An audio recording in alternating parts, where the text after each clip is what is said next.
Olá, quarto ano, tudo bem com vocês? Então hoje nós vamos aqui para a unidade 12, a literatura de cordel, na página 48 até a 56. É um mergulho, uma cultura maravilhosa, uma parte maravilhosa do nosso país. Olha a nossa aula 7, o que nós vamos estudar hoje? Nós vamos falar sobre a linguagem do cordel e aprender o que é xilogravura. Nós vamos ler as páginas 48 até 52 e as páginas 54 e 55. Vamos fazer juntos o entendendo o texto. Vamos fazer as tarefas 1, 2 e 3 da página 59 e nós vamos fazer o encaminhamento para a unidade 13, que é ouvir e praticar a leitura do texto. Tirar dúvidas, corrigir as atividades e tarefas com o seu professor. Você já viu esse tipo de arte em algum lugar? Sabe o nome dela? Te amo, vice. Ave Maria, só cuscuz para me arrumar mesmo. E olha só os tons que são usados. Vocês estão vendo que está tudo trabalhado em branco e preto? Olha só, cavalo, professor, a gente nem usa cavalo hoje. Mas então essa literatura tem a ver com coisas anteriores, com coisas de um tempo que já passou? Alguns sim, por exemplo, olha a referência aqui, Lampião e Maria Bonita, que são histórias contadas lá do nosso interior.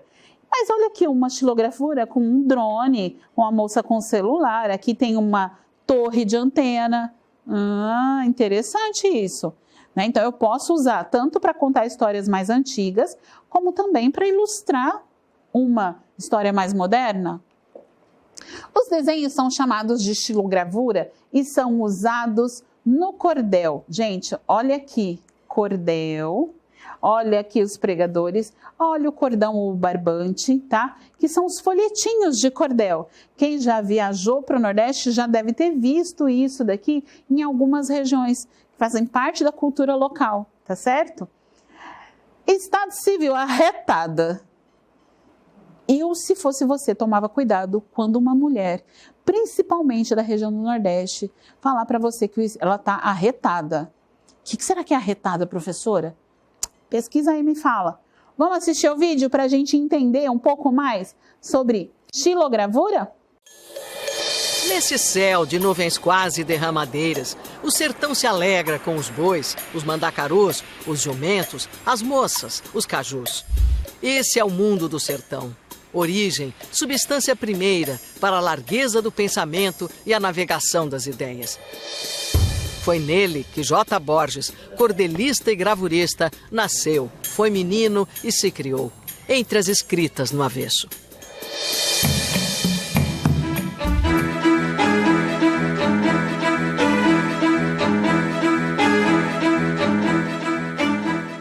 E aqui no Nordeste, por conta do poder aquisitivo lá embaixo, aí criou-se muitos artistas. Todo mundo tinha que viver. E não tinha emprego, não tinha nada, a maioria não sabia nem ler. E aí passava para escrever cordel, para fazer gravura, fazer boneco de barro. Nos anos 40, no sertão, não tinha rádio. Televisão nem existia no Brasil. Jornal não chegava tão longe. Livraria era nome que ninguém nem conhecia. Tempo de letra fraca no sertão. Foi assim que o cordel, nas feiras, nos povoados, passou a levar notícias, histórias de amor, histórias de humor. E muita gente no sertão aprendeu a ler com a literatura de cordel.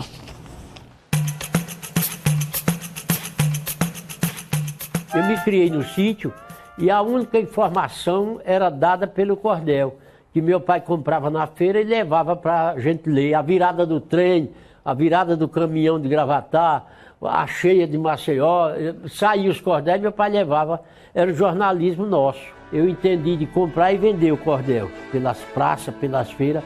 Me dei muito bem. Escrevi um cordel, foi aonde surgiu a necessidade de ilustrar, porque sem a ilustração no cordel, não vendia o cordel. Se botasse só letra, o povo não comprava. Hoje o cordel não traz mais notícias nem novidades para o povo sertanejo. Descansam nas prateleiras o velho que enganou o diabo, a moça que virou cobra, o pinto pelado, o grande debate de Lampião com São Pedro, a desventura do corno ganancioso. E por falar nesse assunto, vou descrever direitinho a vida de um grande corno que morava em Canhotinho, o qual pegou a ser corno ainda muito novinho. Tinha ele 15 anos quando casou com a Anália. Mulher pintosa e bonita, porém bastante canalha, e com um mês de casado, botou a primeira galha. J. Borges há muito tempo não vive do cordel. Para ilustrar as antigas histórias, aprendeu sozinho a fazer xilogravura. Xilogravura é gravura em madeira, e quem faz a xilogravura é o xilógrafo. E essa hoje é a sua grande arte.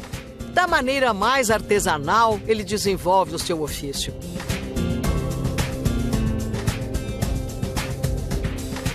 E na madeira cor de canela, esculpe as histórias do sertão do Nordeste, as paisagens, os bichos, os costumes daquela gente.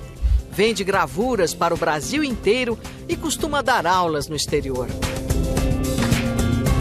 Dei aula nos Estados Unidos, dei aula na França, dei aula na Suíça, dei aula na Venezuela, dei aula em Cuba. Tem hora que eu paro em mim, eu digo, meu Deus, o menino do sítio, analfabeto, que só teve 10 meses de escola, deu um salto muito grande na vida. O senhor gosta mais de escrever ou de fazer achilo? As duas coisas. Agora eu estou escrevendo mais por encomenda, né? Negócio de casamento, louvação de personagem.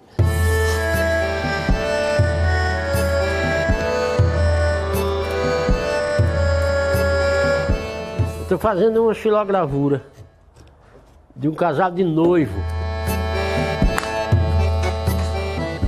Alô? Tô fazendo seu trabalho. Sempre é assim. Eles encomendam uma coisa, depois ligam para botar. Oh, tem jeito de botar uma Nossa Senhora? Eu disse, não tem não, que já estou terminando. Ela combinou que sexta-feira vem pegar e tá tudo certo.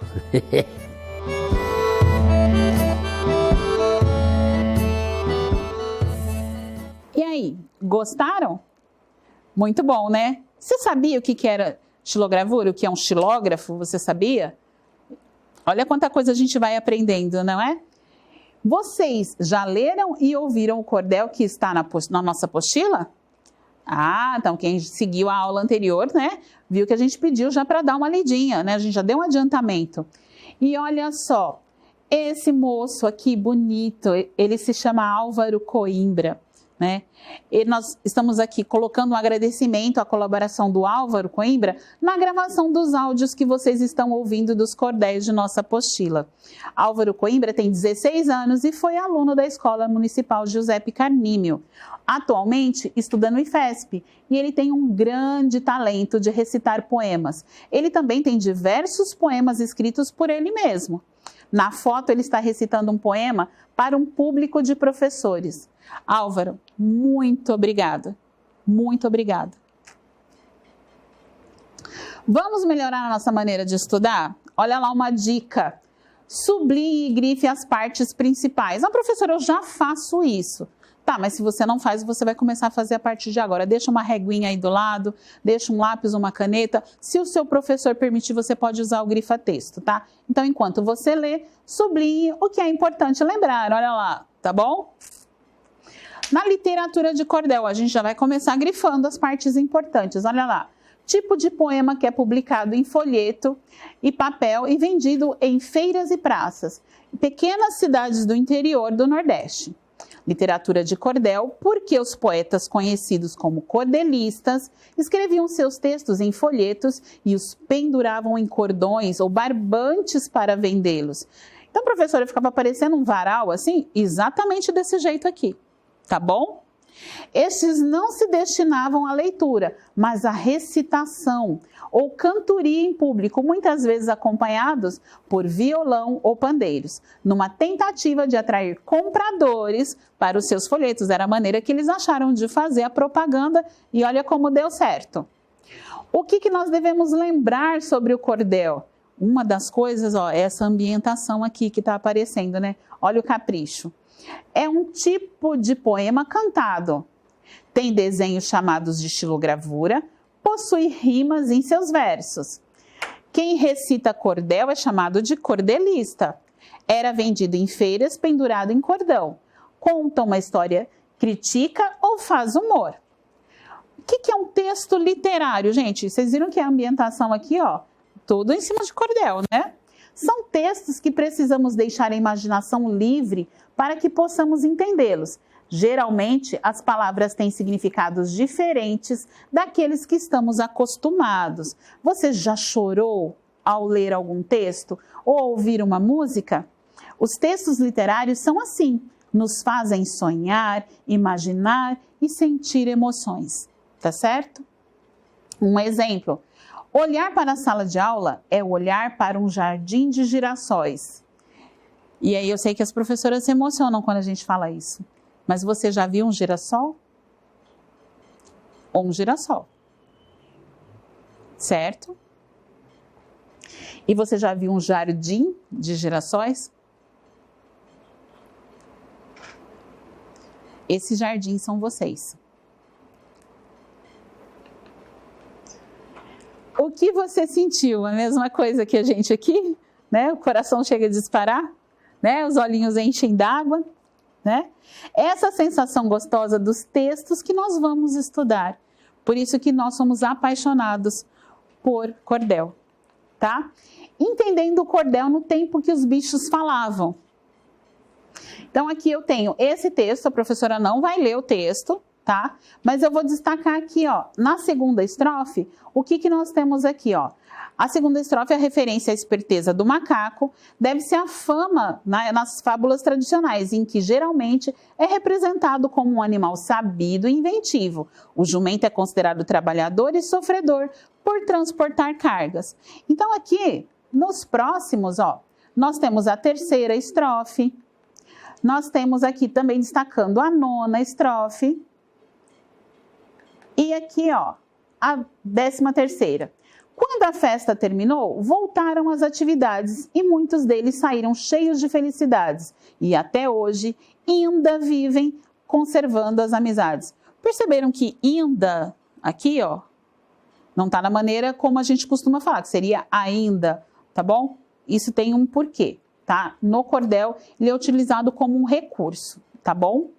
Então, leia em casa os significados das demais estrofes. Então, isso daqui vai para vocês depois, para vocês estarem fazendo melhor entendimento dessas estrofes, tá bom? Criança também faz xilogravura. Opa! Aquilo que a gente viu no vídeo lá no início, criança faz aquilo, professora? Parece um carimbinho esculpido na madeira que a pessoa prensa no papel, aperta no papel? Sim, tá? E aqui, ó, você vai ver esse vídeo em casa, tá bom? E aí você vai ver aqui, ó, no nosso link, nós deixamos aqui um link para vocês, vocês vão ver esse vídeo falando das crianças. E aqui tem alguns exemplos, ó, de xilogravuras, algumas até com cores, vocês perceberam? Que já tem aí uma certa evolução, tá bom? Vamos fazer juntos? Olha lá, o entender o texto. Primeiro, na primeira estrofe, o que aconteceu com as formigas? Que verso comprova isso? Olha aqui. O sapo com muita fome foi saindo do barreiro. Um batalhão de formigas lhe enfrentaram no terreiro e o sapo com a língua venceu o cortejo inteiro. O que aconteceu com as formigas? Elas foram engolidas pelo sapo. Que verso comprova isso? O verso é venceu o cortejo inteiro. 2. Na quarta estrofe, por que os bichos correram do gambá? Os bichos correram do gambá por causa de sua fama de mal cheiroso. Quando fala destampou, quer dizer que ele soltou, né, o seu mau cheiro, tá certo? Tá aqui, ó, quarta estrofe sendo destacada aqui no nosso cordelzinho aqui lateral. Terceiro, na sétima estrofe, o cordelista afirma que o pombo é mensageiro. Por que ele diz isso? Ele se refere ao pombo-correio, cuja função é transportar comunicações escritas. Isso está aqui, ó, na estrofe 7. Próximo, exercício 4, na 12ª estrofe, como o cachorro procura conquistar a cachorra? Ele procura agradá-la, dizendo, vem cá, meu bocado. Olha lá, grafia de bocado, tá certo? Seguindo, aqui na nossa página 52, exercício 5. Aqui, ó, o capricho dos nossos coordenadores, colocaram as diquinhas aqui, ó, para você falar, porque ele pede que você fale sobre as características dos animais e os seus adjetivos. Faça a correspondência entre a letra que indica o animal e o adjetivo que o caracteriza, tá? Então, o sapo, olha aqui, letra A. Onde está o sapo? O sapo é o quê? Guloso. E o macaco? O que o macaco é? Esperto. O que é o jumento? Olha lá, trabalhador. E o que é o timbal? Ele é o quê? Faminto. Aliás, o timbu, né? Ele é faminto. Letra E. Olha lá o gambá. O que é o gambá, gente? O gambá é mal cheiroso, tadinho. Letra F, se referindo ao galo. O que o galo é? Ele é um cantor. E na letra G, o anum. O anum é agoureiro, quer dizer, né? Tem fama de ser azarado. Na letra H, o pombo é ligeiro. Na letra I, o pato é preguiçoso, coitado do pato. E na letra J, o morcego é covarde. 6. Assinale a alternativa correta sobre os bichos que aparecem nesse cordel. Letra A. Procuram ensinar uma lição de moral ao leitor. Letra B. Tem conduta semelhante às do ser humano? Letra C. Contam uma história em que todos participam de uma festa? Letra D. Vivem em paz num mundo de imaginação. Olha só, né? Será que o cachorro fala? Vem cá, meu bocado? Tem conduta semelhante às do ser humano.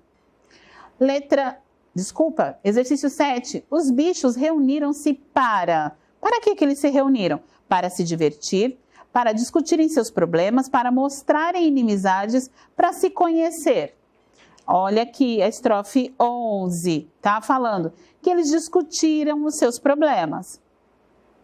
Estudar a língua 1, a linguagem do cordel. Nós estamos aqui na página 54 e 55, né? Que você conhece poemas, eles são organizados em versos e estrofes, os cordéis também são escritos assim. Todo texto de cordel é rico em sonoridade, porque há muitos versos que rimam. Há sons repetidos no interior de alguns versos. Verso é cada linha do poema. Estrofe é um conjunto de versos. Então, aqui eu tenho uma estrofe, que é esse conjunto, e cada linha dele é um verso. O tatu e o timbu eram amigos demais. Tatu comia batata e o timbu mais voraz. Comia pintinhos novos, o cachorro corria atrás. Lembrando que timbu, ó, é esse gambá de orelhas brancas aqui. O tatu todo mundo conhece, né? Já ouviu falar dele, tá certo? Então, nessa estrofe, a sonoridade é obtida assim. O som T aparece 10 vezes. Olha só, destacando o T no texto. Há 3 versos que rimam por meio das palavras demais, voraz e atrás. E o verbo corria é repetido 2 vezes e rima com corria também, ok? A nossa linguagem coloquial e a linguagem, a que a gente chama de fala informal. No cordel usa-se a linguagem coloquial, tá? Então, vejam que a linguagem coloquial, ele diz aqui: Gambá e Papamel foram à festa um certo dia. Gambá não arranjou nada e, cheio de ironia, destampou o seu perfume, correu toda a bicharia. A linguagem popular em suas composições, os cordelistas usam isso, tá? A grafia de certas palavras é muitas vezes diferente daquela que encontramos no dicionário. Lembra do bocado e do bocado nos textos escolares? Escreve tal e qual como são faladas. No texto que estudamos, aqui ele se refere à grafia de bocado, que no texto estava escrito bocado, tá bom? Vamos fazer juntos. Assinale a alternativa correta. No número 1, são características do cordel, no tempo que os bichos falavam. Rimas em todos os versos, rimas em algumas estrofes, rimas no segundo, quarto e sextos versos de toda a estrofe, rimas no primeiro e último versos, rimas no segundo, quarto e sexto versos de toda a estrofe. 2. Assinale a alternativa em que a grafia das palavras está correta. Bem te vi, peneirado, bocado. Bem te vi, peneirado, bocado. Bem te vi, peneirado, bocado. Bem te vi, peneirado, bocado. Letra B, tá certo? Só para confundir um pouquinho vocês. 3. Nos cordéis, as rimas contribuem para a sonoridade do texto, facilitando a recitação, a escrita do texto, enfeitando suas páginas, a complicação do texto, dificultando a leitura, a falta de correção do texto. Então, olha lá, a sonoridade do texto, facilitando a recitação. É para isso as rimas, tá certo? Para marcar essa leitura. 4. A linguagem dos cordéis é informal e fácil de ser compreendida porque os textos em que ela aparece, então vamos às alternativas, tem como finalidade alfabetizar as crianças? São destinados às crianças? Apresentam versos e estrofes? Pertencem à cultura popular? Pertencem à cultura popular, tá certo? Olha só, isso daqui foi uma intervenção, né? O autor é Sávio Pinheiro. O Arranca-Rabo de Yoko Ono com Maria Bonita ou A Desventura de John Lennon e Lampião, tá? Então, se vocês conseguirem achar esse texto, esse cordel e quiserem ler e depois passarem pra gente o que vocês acharam, é bem bacana, tá bom? 5. Leia essa estrofe do cordel no tempo que os bichos falavam. O morcego era o vampiro e só de noite saía para sangrar o cavalo com a sua covardia. Sugava o sangue e voava e na mata se escondia.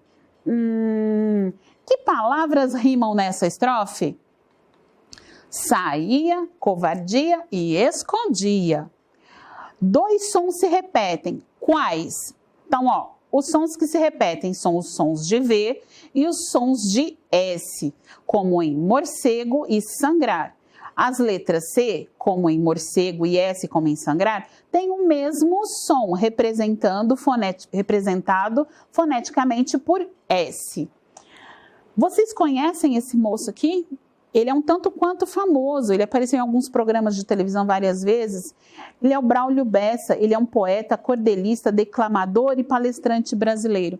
Quem nunca ouviu falar, dá uma pesquisadinha que vocês vão gostar do trabalho dele. Ele tem bastante coisa em relação ao cordel e uma característica muito gostosa dessa cultura é justamente o sotaque, tá bom? Ou sotaque, se preferir. Então aqui, destacando, olha o C de morcego, o S de só, saía, sangrava, sua, sugava, sangue e C. E o V, vampiro, cavalo, covardia, sugava novamente e voava 2 vezes, ok? Hora da tarefa. A professora até respira mais fundo, porque será, meu Deus? Fazer tarefas 1, 2 e 3, os exercícios, na página 59. Olha lá, vamos falar sobre essa tarefa. Olha aqui, para fazer a tarefa 1, releia o texto das páginas 49, 50 e 51. Isso não está na sua apostila, então se você quiser anotar depois, pausar e colocar aqui, para você saber o que é para você fazer e onde é para você procurar, é legal também, tá? Então, no cordel, no tempo que os bichos falavam, alguns animais não eram amigos. Letra A, como eles resolveram esse problema? Letra B, qual é a estrofe que indica isso? Letra C, o que os bichos fizeram para comemorar sua amizade? Perceberam que aqui o espaço é mínimo? Por favor, usem o caderno para fazer suas respostas, tá bom? Organiza o caderno, coloca a data.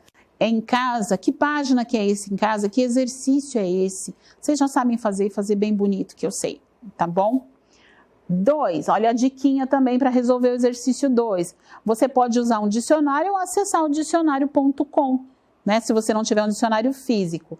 Reescreva as frases, substituindo a palavra destacada por outra de mesmo sentido, ou seja, um sinônimo, utilizada no cordel lido em aula. Então, eu tenho aqui letra A, letra B, letra C e a letra D, para você procurar aí um sinônimo para essas palavras destacadas. Peço a vocês também que usem o caderno, porque o espaço é pequeno, tá bom?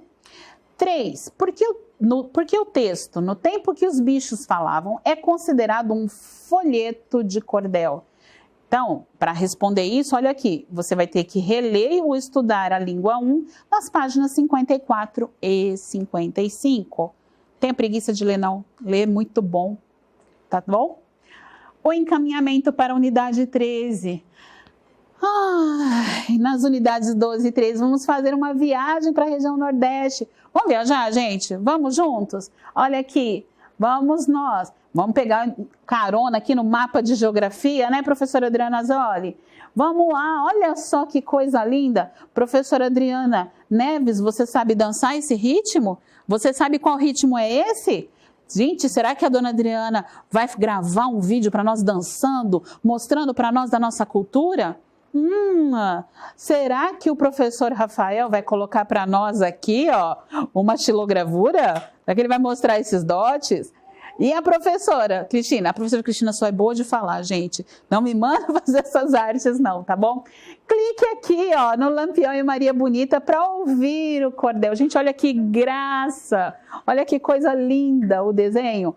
Eu nunca vi um Lampião e Maria Bonita tão bonito como esses aqui, tá bom? Então, vejam aqui, nós temos muita coisa bonita no nosso país. Essa é uma das partes ricas do nosso país, uma das que eu mais gosto, particularmente, tá bom? Mas eu espero que vocês gostem, porque nós estamos fazendo com muito carinho para vocês, tá bom? Da nossa unidade 7, o que nós fizemos? Nós estudamos sobre a linguagem do cordel e aprendemos o que é xilogravura. Vocês vão ler as páginas 48 e 52 e 54 e 55. Nós fizemos o entender o texto juntos e vocês vão fazer a tarefa, os exercícios 1, 2 e 3 da página 59. Tirar dúvidas e corrigir com o seu amigo professor. Ótima semana para vocês. Deus os abençoe e vamos de Ayrton Senna do Brasil.